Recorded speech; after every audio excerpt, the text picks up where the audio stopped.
Okay, so unboxing tayo ng isang box ng actually sako ang laman nito. Isang sakong dog food, 20 kilos or 22 kilos from Pet One. Shout out sa Pet One. Oo, kasi nagkaroon ng issue tong delivery na to. Kasi paid ko na to sa Shopee Pay. Pero yung nag-deliver, YTO, Express, naningil ulit sila ng 1,400 na wala naman sa loob ko na ito ay bayad na. Kasi may kasabay itong delivery, yung cage, 4,000 mahigit yung cage. So, ang nangyari, bayad na to, pero siningil ako ng 1,400 ng rider. Hindi ko naman chinek agad doon sa application kasi nga, una kagigising ko lang kasi puyat ako, nagtrabaho ako nung gabi. Tapos, nung dineliver ito, wala talaga sa wisyo ko na bayad na pala to. Pero hindi ko to ma-check out nang hindi ko to nababayaran sa Shopee Pay kasi they do not allow CODs para sa dog foods. So, bayad na siya pero nabayaran ko ulit. So, nung nireport ko naman sa The Pet One, saka sa Shopee, so, hindi sila nakipagtulungan sa akin. Never nag-reply ang Pet One. So, Pet One, shout out. Last ko na to sa inyo. I usually ordered sa inyo, pero ngayon, last na to. Kasi hindi maganda yung service, customer service nyo. Never kayo nag-reply. Sinisin nyo lang yung messages. Hindi maganda yung inyong servisyo. To think na customer nyo talaga kami. And hindi naman ako, maintindihan ko kung hindi nyo i-refund kasi kung hindi naman binigay sa inyo ng rider yung binayad ko, maintindihan ko yon. Pero sana man lang, kahit yung number ng courier nyo, binigay nyo sa akin para mahabol ko pa sana kasi sayang yung 1,400 na yon. Isang sakong dog food pa sana ulit yon.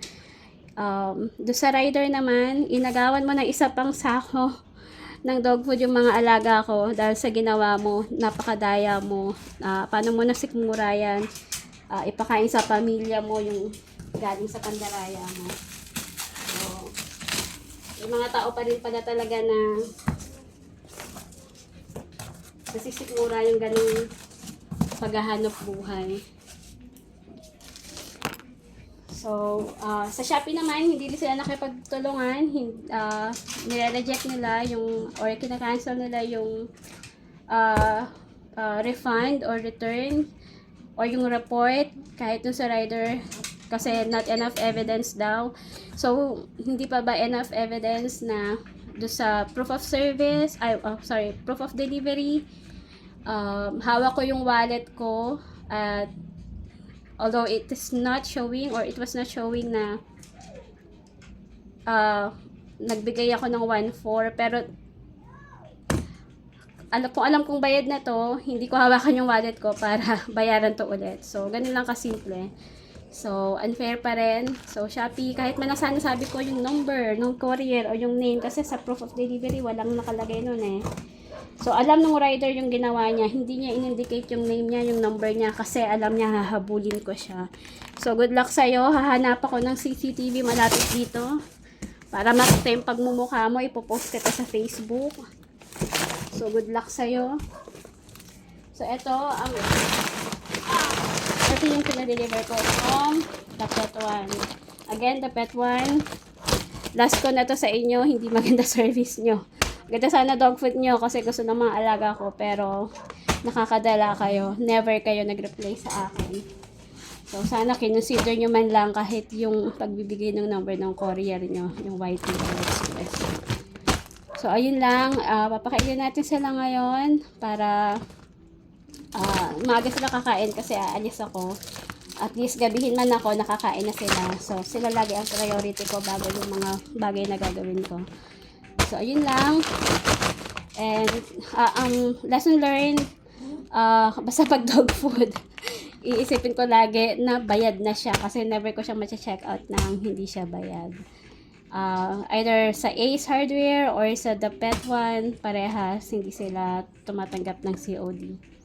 And lastly, sa mga riders naman, sana maging honest kayo sa trabaho nyo. Kasi hindi namin pinupulot yung pera na binabayad namin sa inyo.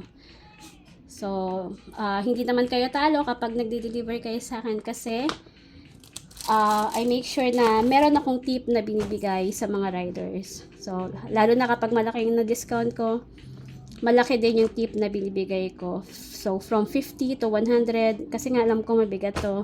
Although alam ko trabaho niya na mag-deliver, pero nagbibigay pa rin ako ng consideration kasi alam ko mabigat tong dinideliver niya sa akin. Kaya, never kayong natakot sa pag-deliver ng dog food dito sa akin.